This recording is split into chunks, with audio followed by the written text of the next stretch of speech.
So here it is, folks, the most radical, extreme and shocking bike launched not just this year but in a long time.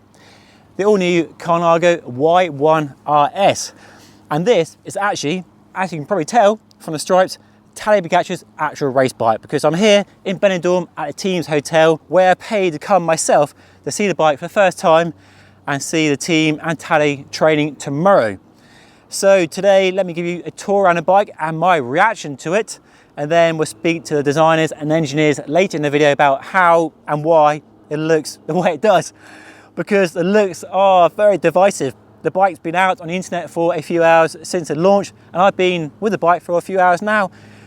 And I will say that initial shock does subside the more time you spend with the bike. I saw it about 2 hours ago, and in this white, in the sunshine, it looks pretty amazing. And for me, it's exciting. It's pushing the boundaries, it's mold breaking, it's innovation, and goes back to what Colnago did in the 80s and 90s with the likes of a C35, a company that was pushing the boundaries of early carbon fiber tech with Ferrari, their partner at the time. And while purists might say it looks nothing like a Colnago, well, for the last 20 years, maybe. And for those people saying that bikes all look the same, wow, here we go. This looks unlike anything else out there, although there are similarities with certain bikes in certain areas.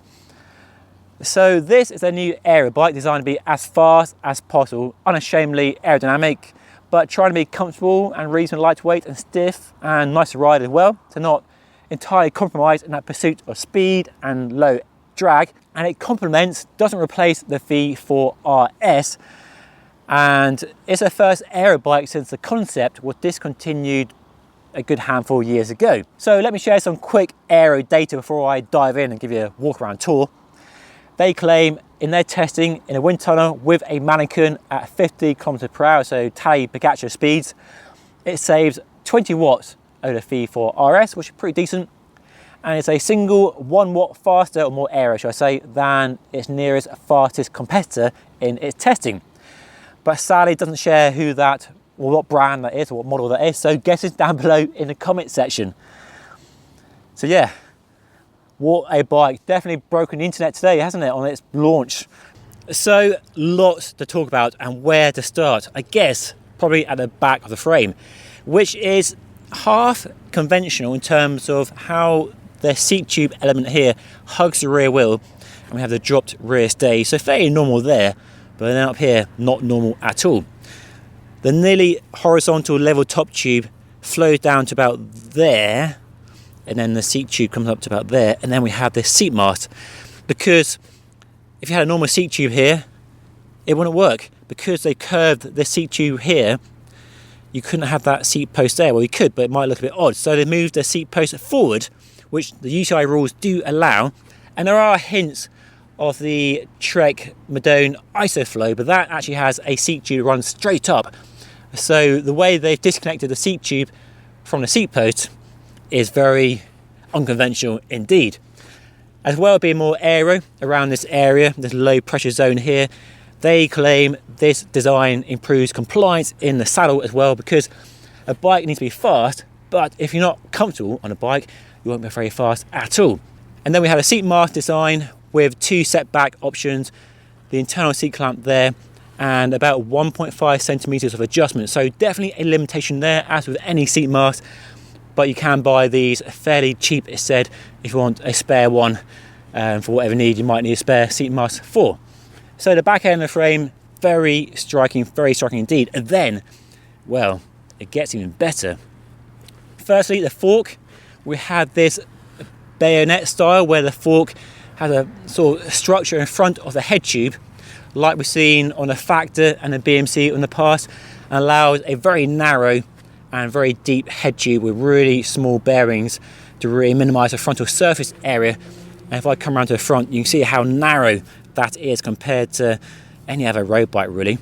So very striking fork, and look at these dropouts as well. That straight line, very nice. And then, ladies and gentlemen, look at that handlebar. Roll it forward a bit. It's like a praying mantis handlebar.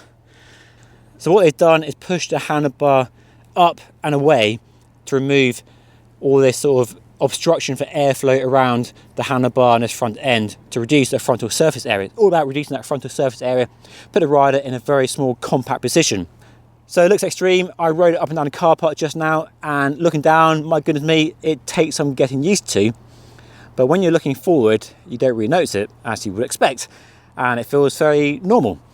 So it comes in lots of different options, so width and stem length, although sizing is a bit tricky because there's no, where do you measure to? So they have a sizing guide on their website to help you size up, because you can't go by conventional, say you're a 120 stem person. You can't really do that here. So very extreme looking bike. Worth adding, I should have said earlier, this is a pre-production bike. All the team bikes are pre-production. So these 4 bolts here will be countersunk with a flap or cover over the top. And this computer mount is just a temporary one. There will be a new one soon, which is more aero and fits more flush. And yes, should be Wahoo Ace compatible. And the result of this new handlebar is a claimed 19% reduction in drag compared to the one on a Y1RS or any other conventional handlebar. Look how mad it looks on the front. Be a bugger to fit any lights to, wouldn't it? And there's no bar tape on the tops here because it's designed for either in the drops or on the hoods. Definitely not a cruising along on the tops, because it sort of pushes your elbows out at a weird angle. So yeah, loads going on. That front end is very, very striking indeed. And then the down tube is very distinctive too. Definitely shades of Pinarello Dogma F. So the top half of the frame, the down tube, sorry, hugs the front wheel from max aero, and then moves away from the wheel lower down. And then they've also developed their own flush aero bottle cages, but at the request of the team, use round bottles. They might do aero bottles in the future, but for now it's round bottles because that's what the team uses. Another quirk of the frame is you can't fit a DIT battery for the Shimano group set here in the seat tube or seat post. And there's no space down in the bottom bracket area, so it actually goes just here. Underneath the bottle cage here is a hatch to allow the DIT battery to go in here, which is interesting, and definitely no reason to go SRAM with no internal frame batteries. So yeah, pretty wild looking bike. That handlebar, the fork, that rear triangle. Let me spin the bike around and show you the other side. So down at the bottom bracket, the belly of the bike, as is becoming fairly standard on the Pinarello Dogma F and the BMC Team Machine, we have a sort of shelf here to maximise aero. And you really see how they sculptured that down tube bottom bracket junction. Big slabby chainstays and a 68mm threaded bottom bracket. And I recognise that bottom bracket down there you may do from a recent build too. And you really see how slender the rear stays are down there. Top tube, very slender as well. There will be a cover for that seat clamp on production bikes, and a really deep fork. Look how deep that fork is. And Tadej, what's he got on his bike? So he has Shimano Y1RS Di2 with 5440 chain rings and Shimano power meter, Shimano SPD SL pedals, a nice bling set of MV SES 4.5 wheels. I do like the decals, guys, very nice. And another big story is they've moved to physique saddles, and Tadej is going for my favourite actually, the Argo Adaptive. So good choice, Tadej. I approve. One of my favourite saddles. So very nice saddle. And he's running Continental Grand Prix 5000 TTTR tubeless tyres, and his tyres measure 28mm. Very, very wide indeed.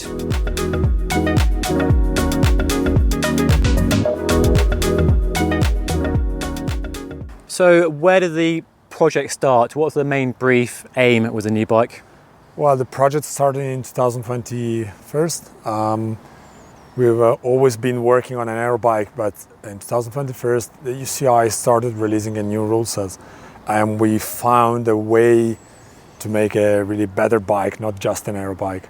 So that's when we started. The UCI just revised a couple of rules that were key to this project. One is the famous 3-to-1 rules that was changed to an effectively 8-to-1. And the other one is a rule that changed a bit later about the position of the seat post on the frame.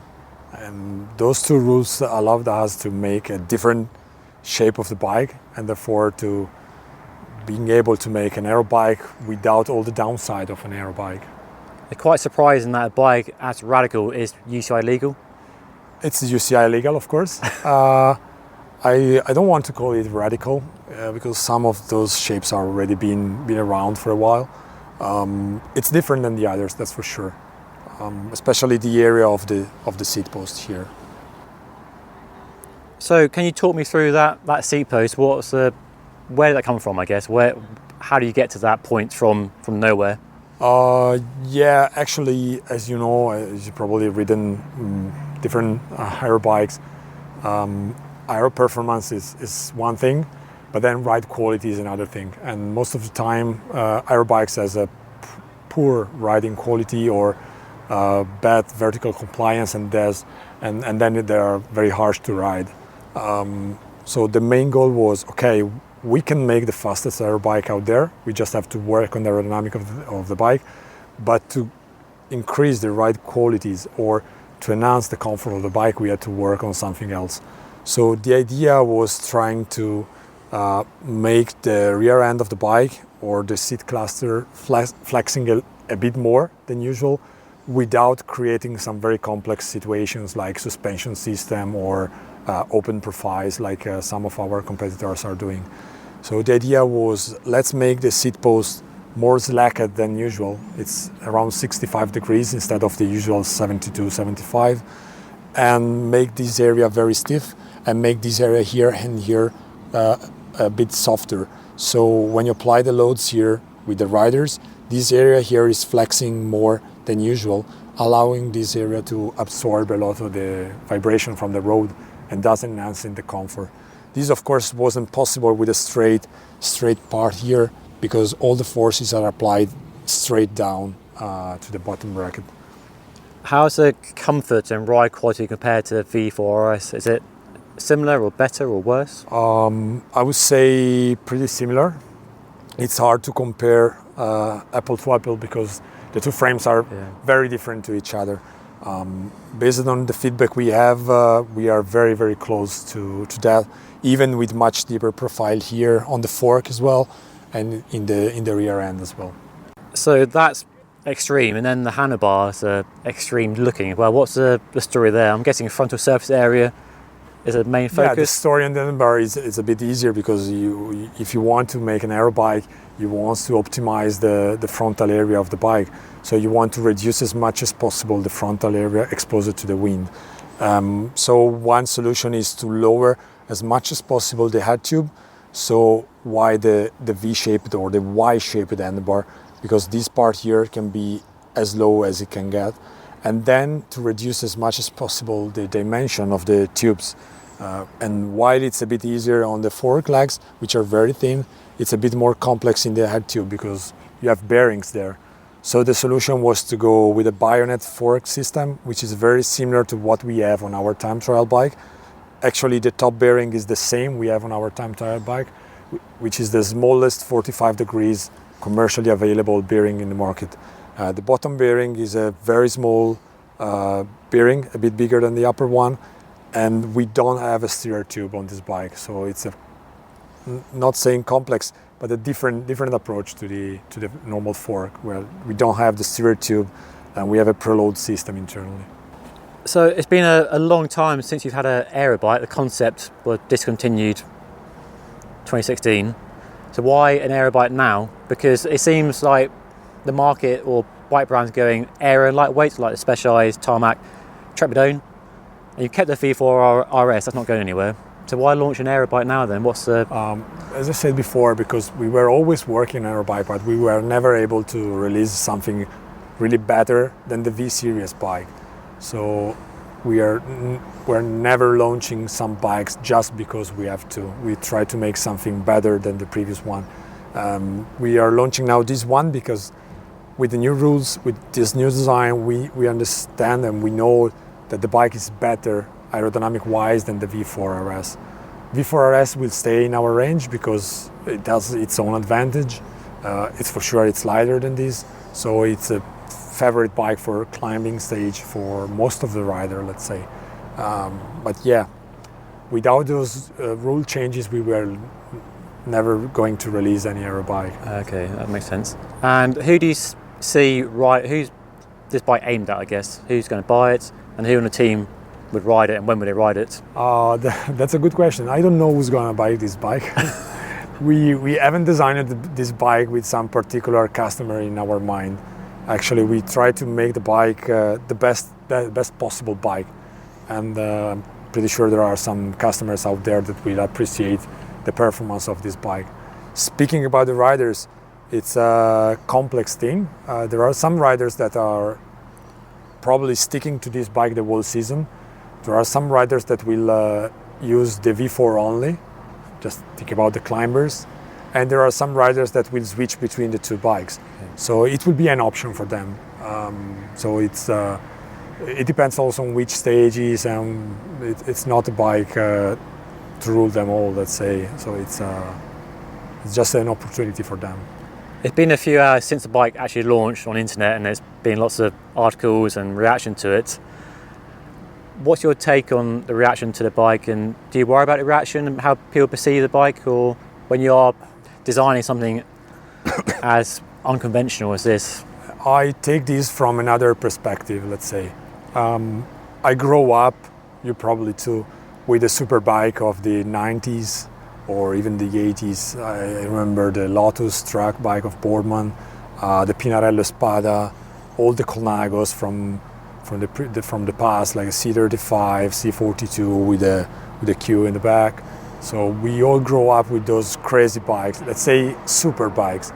And then due to some UCI rules and due to like the market trend, all the bikes started to look the same.